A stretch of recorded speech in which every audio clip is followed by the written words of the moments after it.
So good morning. My name is Raphael Khoury. I'm a professor at the Université du Québec en Outaouais. That's in Ottawa, the capital of Canada. And this is research that was done alongside with my postdoctoral student, Kobra. And it's a study of how the CVE reports evolve in the first hours and the first days after publication. So the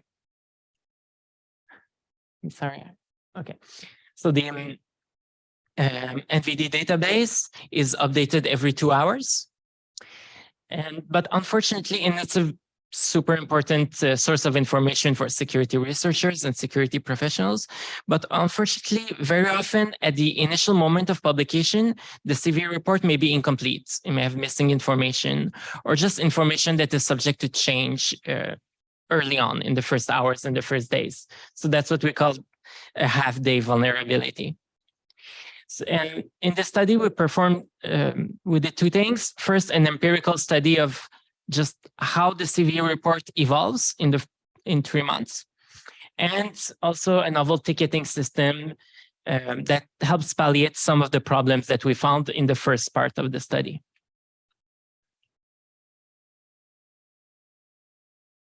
Sorry, this is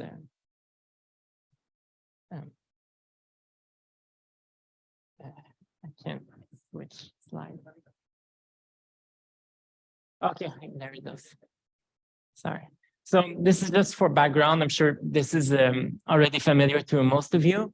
This is a CVE entry, sequential number at the top, a brief description of the vulnerability, the CVSS rating. If we click on it, there's all sorts of information inside of that, basically the base score, and it's built up from other elements. Some external references. This might include exploit. It might include the mitigation. These are offsite and they're labeled. The CWE, which is a type of vulnerability. Sometimes there's more than one. And CPE, which we'll get back to, which is a list of vendors and products that are affected by this vulnerability. So there may be several because sometimes the same vulnerability affects multiple products. You can imagine a library that's used in dozens of software. And at the top right, there's when the vulnerability was first published and last modified.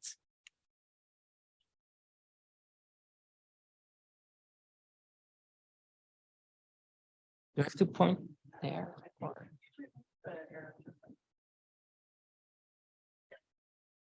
Okay. I have to hold it. Okay, so the study setup is we downloaded the entire database every day for 3 months. It was from June to August 2021.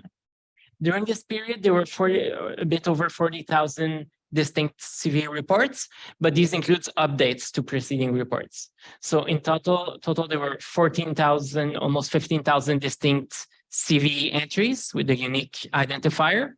And the balance, the 25,000, 26,000, were updates to some of these 14,000s or previously published entries.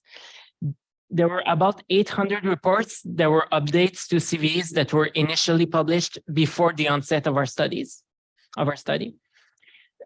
Sometimes just before, sometimes a long time before, including there was one, it was 7 years before. There was someone, for some reason, made an update of a 7-year-old CVE entry. About half of those 800 were so old they did not have a CVSS version 3 score. So the CVSS score comes in 2 versions, version 2 and version 3, which is the current one. So in our study, we included the 400 that had a CVSS score and referred to CVE entries that were published before the 3 months of the study, but we excluded any report that did not have a CVSS version 3 score. So on average, the average CVE report is updated 4.7 times after the initial publication, not counting the initial report. But that varies a lot from 0, no updates, just an initial report, all the way to 17 updates in 3 months. So it might be even higher up if we had continued the study. If it's not working, you can just say next and he'll do it for you. And they'll do it for me? Yeah. But sorry, next. So we asked 7 research questions, if this is the empirical part of the study. So first, how many vulnerabilities are initially reported without a CVSS score? And this is a problem because from the point of view of a security professional, if you work for a large company, you're running thousands of software in your firm, there may be dozens of software that need to be updated for dozens of vulnerabilities each day. So you need to prioritize. We saw earlier that the CVSS score is needed to predict if a vulnerability will be exploited or not. So the absence of this datum is fairly problematic. So we found that 28% of vulnerability reports are during the time of our study at the initial moment of publication did not have a CVSS base score, but that includes updates. So if we look only at distinct CVE numbers, 35% did not include the CVSS score at the moment of publication, or about 140 per day.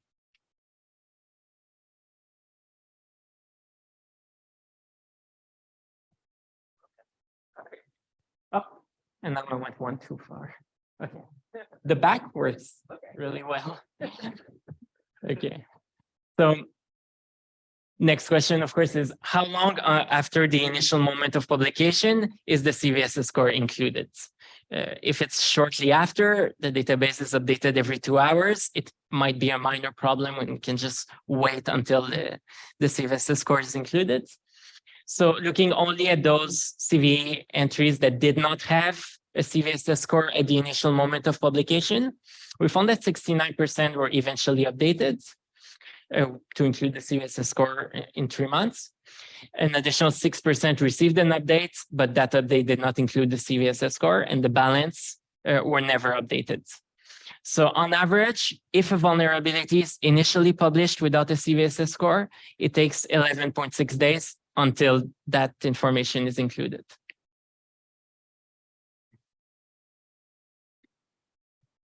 Okay. So the same question for the CPE list. So the list of vendors and products and versions that are affected by the vulnerability. And looking at individual CVE reports, unique CVE reports, we found that about half are initially published without the CPE list, 133 per day.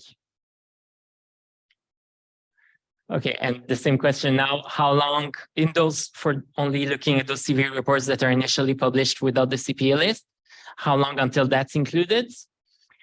And we found that result that half of them will be updated in 3 months to include the CPE list. And again, that takes 11.5 days.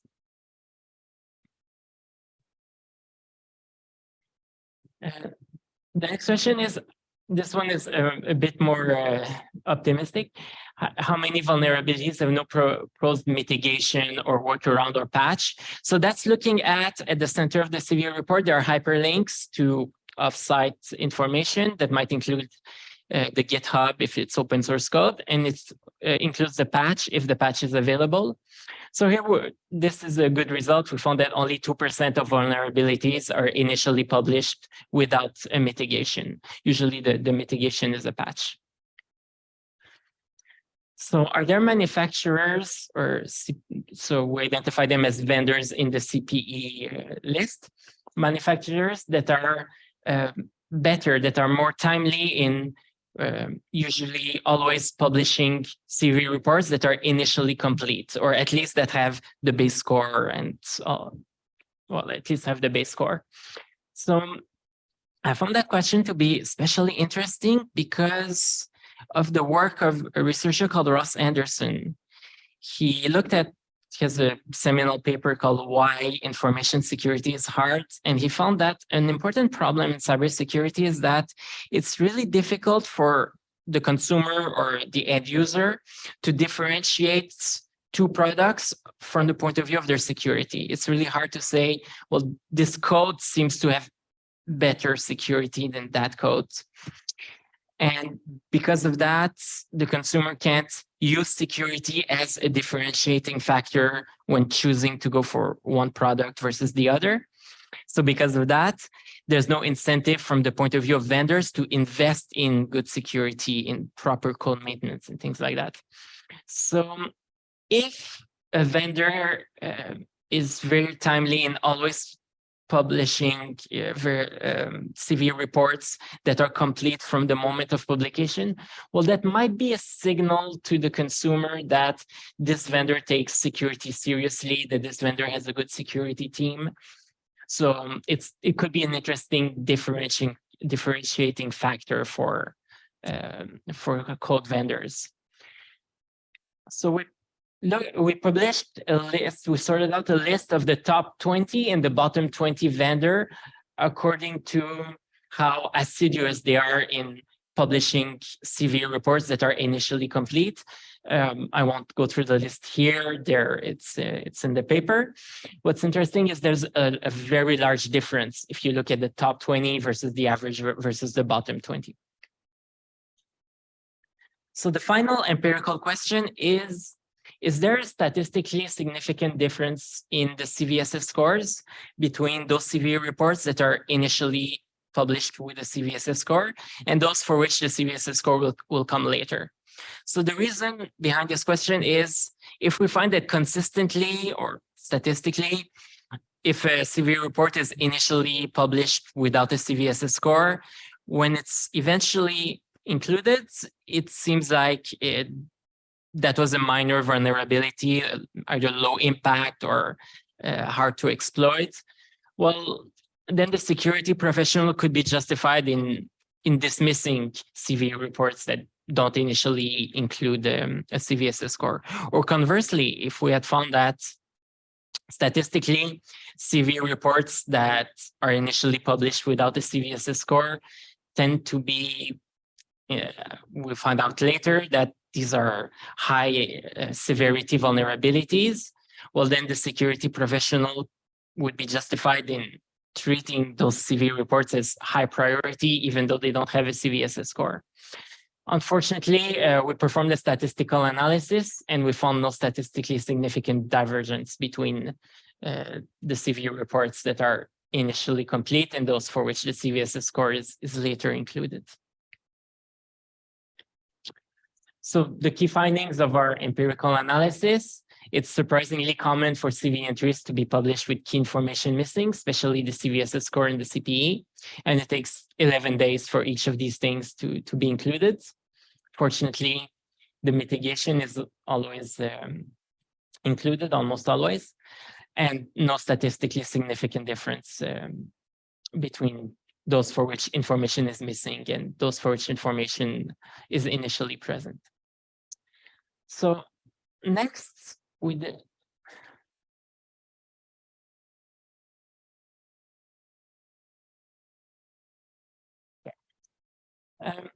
So next, we try to see what we can do to palliate some of these problems. So we devised a new CVE ticketing system, and that can be used by a security professional who receives a bunch of CVE reports every day, and he has an asset list for his company, and he needs to match CVE reports to his asset list. And so we try to focus specifically on the problem of missing CPE entries in the CVE reports. So the ticketing system takes 3 inputs. The NVD feed of CVEs every day. We assume that the security professional will consult that once a day. The dictionary of CPEs. So this is also published by NVD. It's on their website. It's basically a dictionary of every vendor and product that has at least one CVE entry on the website. And the third is the company asset list. So the software that this company is actually using. So if the CPE is present in a vulnerability report, we can use the CPE to match the CVE to the asset list. So that's not a problem. And our matching system becomes interesting if the CPE is missing. And what it does is that it scans the text description of the vulnerability, and it will try to match it to the asset list. So the way that works is, first of all, we introduce a notion of well-formed name. So a well-formed name is a string, a formatted string with that specific format, name, vendor version. And so we want the entire asset list to be formatted in that particular format.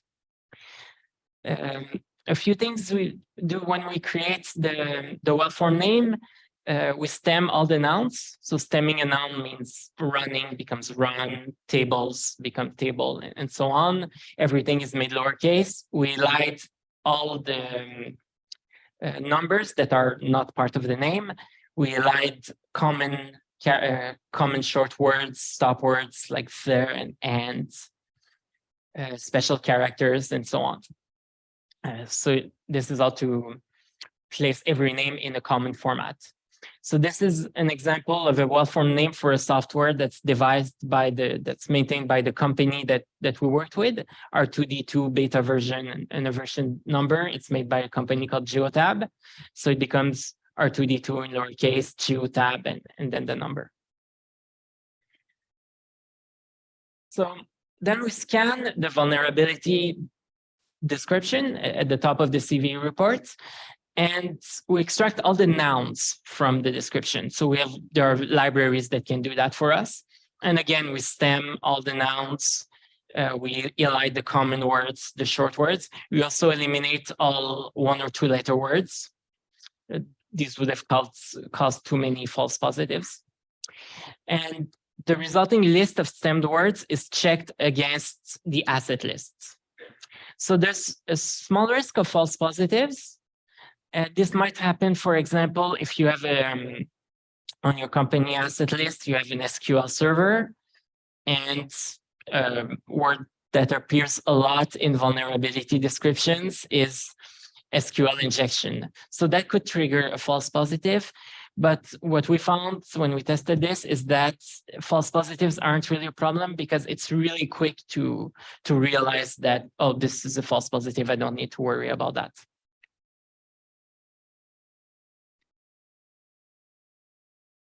Okay, identifying each vulnerability in the company asset list and then treating them in a separate ticket would be inadequate, because it could lead to an unusually large number of tickets. So the ticket is each task that the security professional of the company needs to deal with. What we found is that usually multiple vulnerabilities deal with the same software, and the mitigation in any case is to apply the patch or update the software.